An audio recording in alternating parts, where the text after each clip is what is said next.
சாதாரண சிக்கன் குழம்பு செஞ்சு போர் அடிச்சிருச்சா?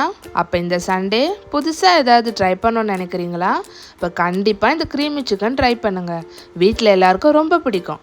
வாங்க எப்படி செய்யுதுன்னு பார்க்கலாம். Welcome to recipes in Tamil. First chicken marination பண்ணிக்கலாம். 300 கிராம் போன்லெஸ் சிக்கன் எடுத்திருக்கேன். அது கூட 1/4 கப் தயிர், 1 டேபிள் ஸ்பூன் இஞ்சி பூண்டு பேஸ்ட், 1 டீஸ்பூன் மிளகாத்தூள், 1 டீஸ்பூன் தனியாத்தூள், 1 டீஸ்பூன் ஜீரகத்தூள், 1/2 டீஸ்பூன் பெப்பர், 1/2 டீஸ்பூன் உப்பு, 1/2 லெமன். இது எல்லாத்தையும் சேர்த்து நல்லா மிக்ஸ் பண்ணி ஃப்ரிட்ஜில் 1/2 hour மேரினேஷனுக்கு வச்சிடலாம். இப்போ சிக்கன் நல்லா மேரினேஷன் ஆகிடுச்சு. ஒரு பேனில் கொஞ்சமாக பட்டர் சேர்த்து இந்த சிக்கனை நம்ம ஒரு 5 minutes குக் பண்ணி எடுத்துக்கலாம்.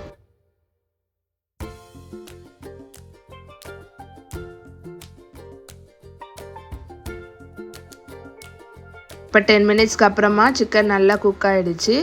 இப்போ இதை நம்ம தனியாக வச்சுக்கலாம்.